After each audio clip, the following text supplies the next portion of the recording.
rahimahullah wa nafa'ana bi ulumi wa yu'idu alaina barakati wa sari fid dini wa dunya wal akhirah.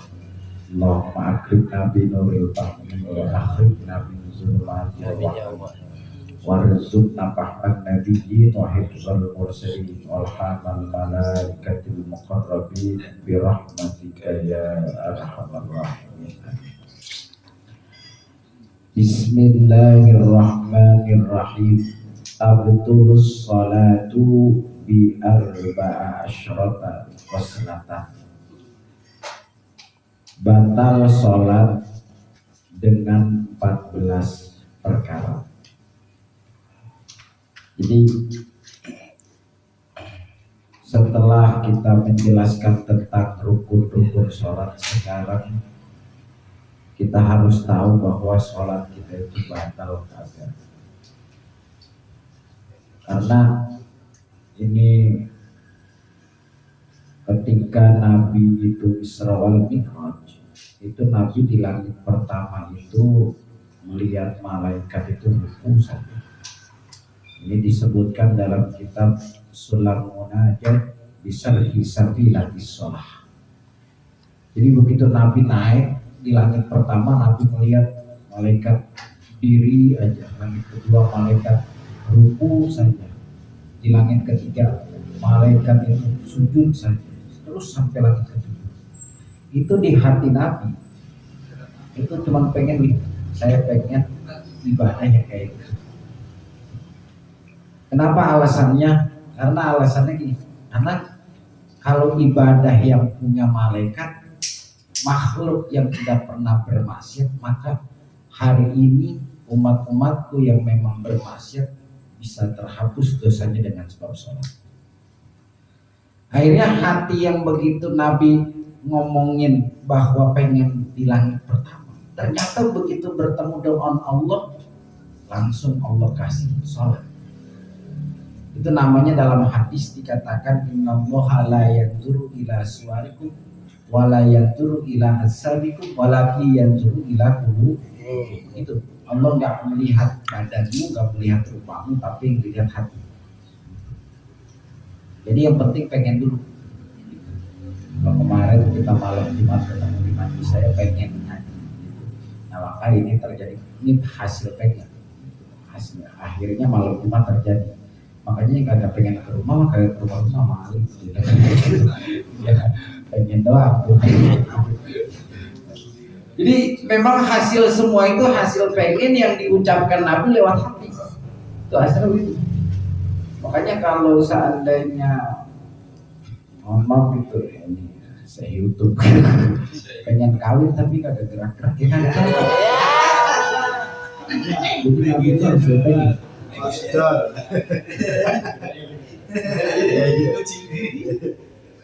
Ya, kalau bahasa saya selalu ngomong begini, kan orang sempurna juga kalau nikah, kalau kagak nikah mah kagak tahu makna bini yang bagus mana kagak. Ya katanya sekarang dong ini barang bagus, begitu nikah barangnya jelek gitu.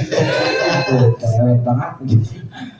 Nah, jadi hari ini yang kita pengen tahu sholat yang begitu ibadahnya malaikat. Jangan sampai kita sholat itu ternyata nggak ada pahala gara-gara kagak tahu pembatalannya. Nah sekarang di sini dikatakan pembatalan sholat itu ada 14. Satu, bil hadas, dengan sebab hadas. Hadas ada dua, ada hadas kecil, ada hadas besar. Jadi sekali lagi dalam istilah fikih, ini dalam istilah fikih, kalau ternyata wudhu, ini wudhu itu disebut hadas, tapi hadasnya nanti bersuci. Wudhu itu sifatnya hukmiyah, bukan aininya. Jadi kalau kita wudhu namanya sifatnya sifat hukmiyah. Yang saya jelasin bahwa ada bersuci itu ada dua, ada sifatnya hukmiyah, ada sifatnya aininya. Apa yang bersuci sifatnya hukmiyah? Hanya hukumnya tetapi bukan tempatnya, itu hukmiyah. Sering sekali kalau kita mohon maaf kita kentut, kenapa yang diwudhuin wajah? Karena hukumnya saja, bukan pantatnya yang perlu dibasuh, karena sifatnya hukmiyah. Kalau yang sifatnya ainiyah baru. Kalau yang ainiyah itu adalah najis yang kita hilangkan itu bersuci itu memang pada tempatnya, itu disebut ainiyah. Kalau kita kena katakan tai tikus, ya di tai tikus itu yang disebut ainiyah. Nah, jadi orang ketika dia ternyata sholat hadas maka batal. Kemudian yang kedua, wabiuku najasah, dengan kejatuhan najis. Ingat nih, saya pernah jelasin ini, saya ulang saja. Dalam sholat itu barang yang ternyata kita hari ini pakai, ini terbagi 3. Jadi kalau kita sholat itu terbagi 3, nanti pembatalannya yang perlu kita ketahui. Ada yang dari sholat itu ada yang sifatnya kita pakai, yang disebut malbus dalam istilah fikih. Namanya yang kita pakai, baju dipakai, sarung kita pakai, celana kita pakai. Ada yang sifatnya kita bawa, peci pakai apa bawa ya? Coba tanya. Kalau kita kata kita pakai, ya kita pakai. Kalau kita bawa ternyata begitu apa, habis sholat kita taruh. Apalagi yang orang main gaple begini kan. Oh iya, sama orang tahlilan biar besoknya dapat 2, ini pala 1 lagi.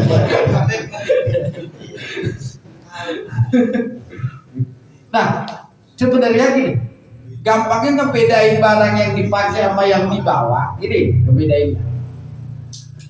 Kalau yang dipakai itu, dia itu bisa kita lepas dengan langsung. Itu namanya yang kita bawa. Maaf, kalau yang kita bawa kita bisa lepas dengan langsung. Kalau yang kita pakai kita tidak bisa lepas dengan langsung. Contoh baju. Ternyata kita lagi sholat, kejatuhan najis, Allahu Akbar. Gak apa-apa, kita bisa jatuhin. Kenapa? Karena baju kita pakai. Tapi peci, begitu kejatuhan najis, sorban kita lagi pakai sorbannya kalau ke Habib doang sih. Nah, sorban begitu kita pakai kejatuhan kita bisa jatuhin, sholat kita jadi nggak batal. Ini namanya kita bawa. Jadi bedanya yang dibawa sama dipakai kita beda. Kalau yang dipakai sifatnya kagak bisa dilepas langsung. Kalau yang dibawa sifatnya bisa dilepas langsung. Gitu. Nah, yang ketiga ada yang sifatnya dihamparkan, sejadah. Nah, maka pembatalannya di sini dikatakan sholat bisa batal dengan sebab kejatuhan najis. Tar dulu, di mana jatuhnya najis? Jatuhnya najis apakah di sesuatu yang kita pakai? Apakah di sesuatu yang kita bawa? Ataukah di sesuatu yang kita hamparkan? Gitu.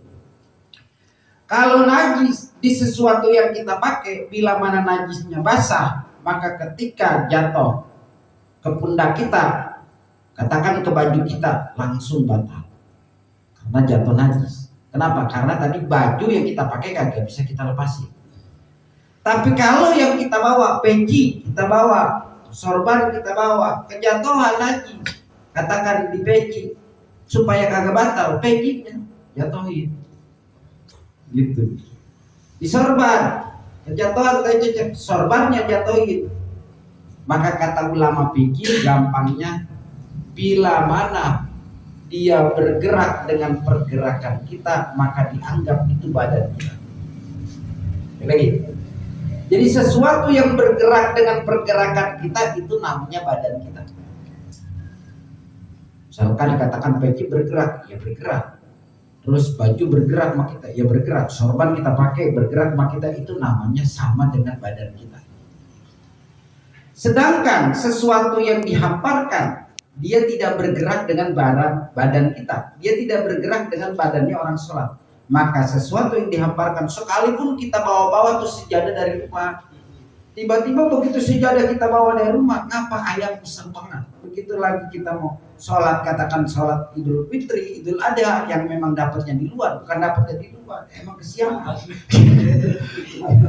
bisa dapat di dalam, bisa, cuma datangnya siap kayak JSN gitu.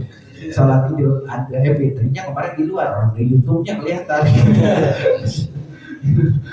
Ternyata lagi kita sholat, begitu kita sholat ternyata sejadahnya dikatakan diberakin ayam. Tadi lagi-lagi sejadah kita hamparkan, dia bergerak nggak dengan pergerakan kita? Tidak. Maka ketika dia tidak bergerak dengan pergerakan kita, sekalipun jatuh najis kagak batal. Jangan nanti gara-gara begini ada perdebatan. Ini pernah ada yang nyampein ke saya, gara-gara begini ribut. Kenapa? Kan sejadah saya bawa, Ustaz, sorban saya bawa, peci saya bawa. Emang apa? Sejadah yang kena tai ayam saya sholat di situ, kok saya nggak batal? Kenapa saya batal? Kenapa? Kan kejatuhan najis sama aja sama baju, beda. Baju, sorban, peci bergerak dengan pergerakan kita, maka dia dianggap seperti tubuh kita. Sedangkan sejadah yang kita hamparkan, maka dia tidak bergerak dengan pergerakan kita. Yang penting jangan sujud pas tainya. Sudah gitu aja jawabannya. Karena dia tidak bergerak dengan pergerakan kita, maka otomatis dia bukanlah bagian daripada badan. Di situ nanti perbedaannya di situ. Jadi kejatuhan najis. Itu juga ingat, saya pernah jelasin najis itu kebagi 4. Supaya ngingetin karena ngaji jarang-jarang. Saya ingatkan. Jadi saya cuma 2 aja ngingetinnya. 1, ada najis yang dimaaf di air, tidak dimaaf di baju. Ada najis yang dimaaf di air, tidak dimaaf di baju. Mana? Bangkai yang tidak punya darah yang mengalir. Air tetapi semut tidak dimaaf di pakaian. Bila mana kita sholat, Allahu Akbar. Begitu kita sholat pakai baju bekas tidur, emang dasar tidur dia lalerin cuma disebut. Begitu tidur ternyata kita Allahu Akbar. Begitu Allahu Akbar kita lihat di pakaian ada semut mati, maka pakaian ini berarti mutanajis. Maka kita ulang sholatnya batal. Sebab kenapa? Semut hanya bisa dimaaf di air, tidak dimaaf di pakaian. Kutu mati, ya kutu maka gak dimaaf. Gitu. Karena kutu ada darah. Ilam tulqo halan, bila mana najis itu kagak dilempar halan ketika itu. Misalkan dalam istilah najis itu ada 2. Ada najis yang sifatnya benda padat, ada najis yang sifatnya benda cair. Mana najis yang sifatnya benda padat? Contoh, misalkan kayak kita sekarang najis itu benda cair ya, kayak mohon maaf, bir, homer itu najis, benda cair. Seandainya kita sholat, begitu sholat ya mungkin orang jual bir, begitu sholat ternyata dibawa bir ya batal. Kenapa? Karena benda cair. Tapi kalau benda padat, dia misalkan katakan najis jatuh. Kalau ternyata tai ceceknya kering, maka tai cecek itu disebut benda padat. Maka ketika itu baju kita langsung. Nah, udah kita giniin aja langsung. Di sini syaratnya ilang tulqo halan, kalau kagak dilempar seketika itu. Jadi kalau misalkan kita lempar begitu jatuh tai cecek, misalkan kering, kita lempar langsung. Maka ketika kita lempar langsung, maka nggak batal. Itu juga dengan syarat kalau tai ceceknya kering. Gitu. Kecuali kata Syekh Nawawi di masjid. Kalau kata Syekh Nawawi di masjid, dia mau kering, dia mau basah, tetap haram. Kenapa alasannya? Alasannya kata Syekh Nawawi, kalau melemparnya di masjid sama aja kita jatuhin kotoran ke masjid.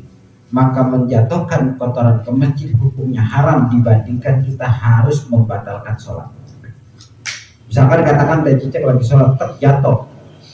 Begitu jatuh, mohon maaf, ternyata di baju kita kering, sekalipun kering, kalau basah benar-benar batal. Kita jatuhin, jangan kalau di masjid. Kenapa? Karena kemuliaan masjid itu lebih utama daripada kita harus batalin sholat.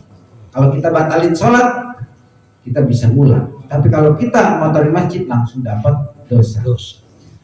Itu yang di alasan kenapa perempuan yang haid ketika masuk masjid itu dilarang. Alasannya kenapa? Kan saya pakai pembalut. Alasannya karena perempuan itu benar kotor, dalam keadaan kotor. Makanya mohon maaf kalau nanti kita punya rezeki kemudian kita umroh sama istri, nah kemudian kita umroh kalau lagi istri lagi haid jangan tawaf. Kenapa alasannya? Karena tawaf adanya di Masjid. Tapi kalau haji, begitu haji ternyata wukuf itu tanggal 9 Zulhijjah, kita wukuf, istri kita haid, wukuf nggak apa-apa sekalipun haid. Dalam kitab Al-Idah fi Manasikil Hajj wal Umrah karangan Al-Imam Nawawi dikatakan orang haid boleh wukuf, tapi orang haid kagak boleh tawaf. Kenapa alasannya? Karena orang haid yang tawaf ada di masjid, sedangkan wukuf bukan mampu haid kalau begitu. Apa haid? Kita monopos. Jadi kalau misalkan haji, ada perempuan haji haid, udah wukuf aja, nggak apa-apa. Gitu. Kayak alasannya karena wukuf bukan di masjid.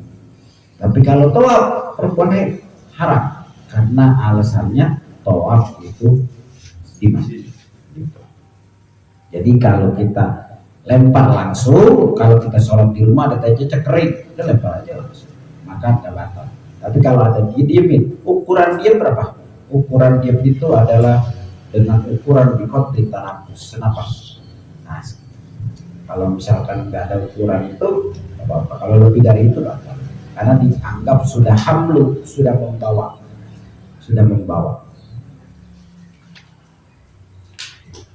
Min ghairi hamlin dengan tanpa membawa itu, dengan tanpa membawa. Kemudian selanjutnya adalah yang nomor ketiga, wan kisyaful aurah illam tustar halat. Wan kisyaful aurah, pembatalan sholat itu adalah terbukanya aurat. Saya sebenarnya ini sering saya ulang-ulang, ingat, aurat dalam fikih itu berbeda dengan aurat luar fikih. Kalau aurat dalam fikih itu adalah menutup warna kulit, itu aurat dalam fikih. Jadi kalau aurat dalam fikih itu bukan sekedar pakai baju, tetapi tertutup warna kulitnya. Sekalipun pakai baju, tapi ternyata tidak tertutup warna kulitnya, tidak disebut menutup aurat. Gitu. Kayak baju partai kemarin itu.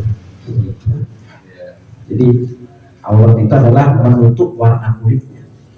Makanya saya sering bilang kepada jamaah-jamaah khusus yang perempuan, hati-hati dalam memakai mukena. Mukena dalam sholat, tuh ingetin, perempuan itu yang boleh kebuka dalam sholat hanya dua, telapak tangan dengan wajah. Maka ketika yang dianggap wajah dari sini, berarti mukenanya pakai di sini, jangan di sini. Kalau dia pakai mukena di sini batal. Kenapa? Karena ini bukan lagi wajah. Jadi kalau pakai mukena di sini kalau mau sholat, supaya sholat itu sah. Jadi kalau dia pakai mukena di sini, ini udah bukan lagi yang boleh kebuka. Kalau pakai mukenanya di sini, karena wajah itu dari mulai tempat tubuhnya rambut sampai kalau kelihatan cerengan semarnya batal? apanya? Kalau laki-laki suka kelihatan cerengan semar. Oh, sekarang celengan semar itu adanya di atas pusar apa di bawah pusar? Kalau di lingkari, ya gitu. Iya, rata-rata sih di bawah dikipus. Gitu ya, di bawah ya batal. Karena kan yang namanya aurat itu lingkaran. Mahaulah, itu selingkar semuanya. Sekarang ya itu tadi kalau dia di bawah pusar ya batal. Pokoknya ingetin aurat laki-laki itu mabaina surra wa rukbah, antara pusar dengan dengkul yang wajib tertutup. Gitu. Itu yang disebut ilmu fikih itu berbeda dengan ilmu tasawuf.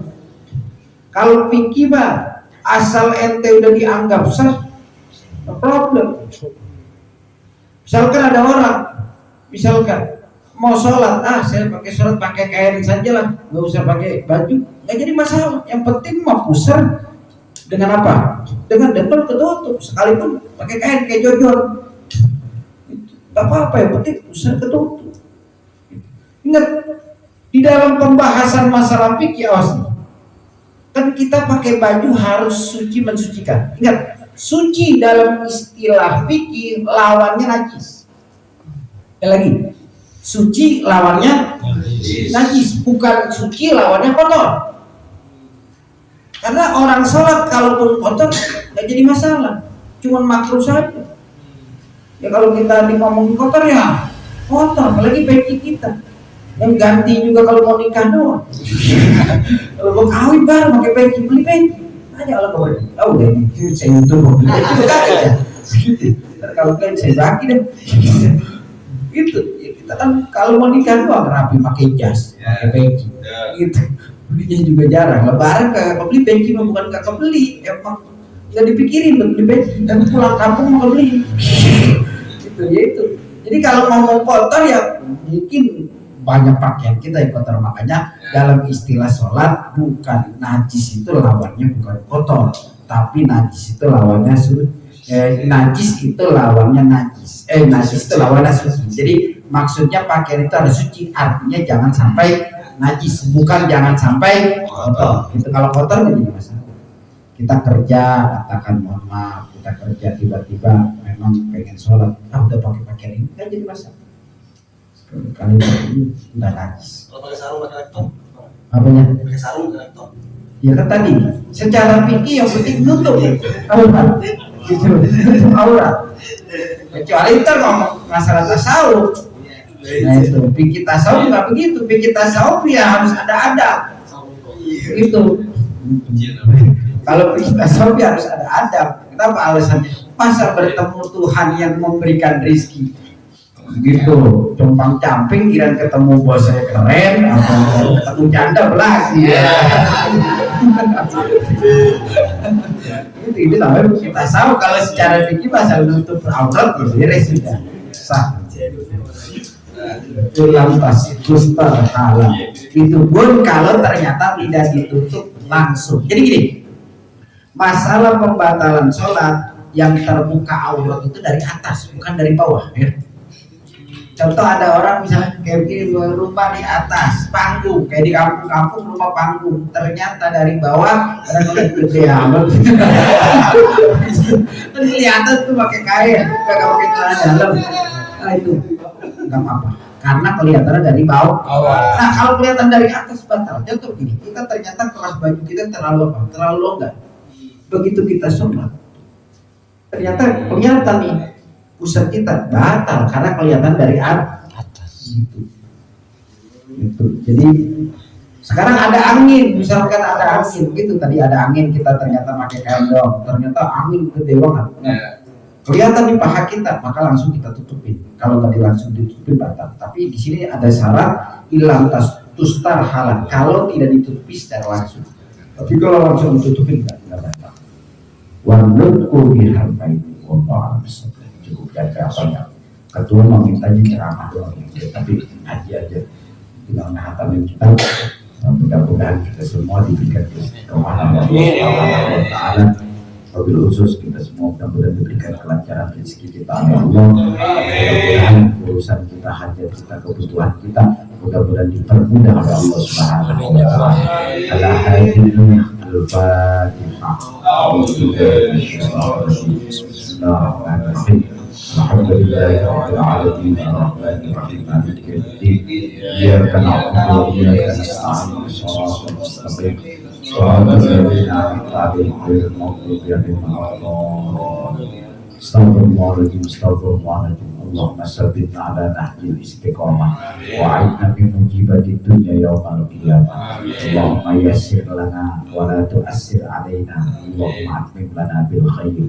Allahumma haidha jam'ana jam'an marhuma wa tafarraqna min ba'dihi tafarraqan ma'suma. Rabbana atina fid dunya hasanah wa fil akhirati hasanah wa qina adzabannar. Sallallahu ala sayyidina Muhammad wa ala alihi wa sahbihi. Alhamdulillahi rabbil alamin. Assalamualaikum warahmatullahi wabarakatuh.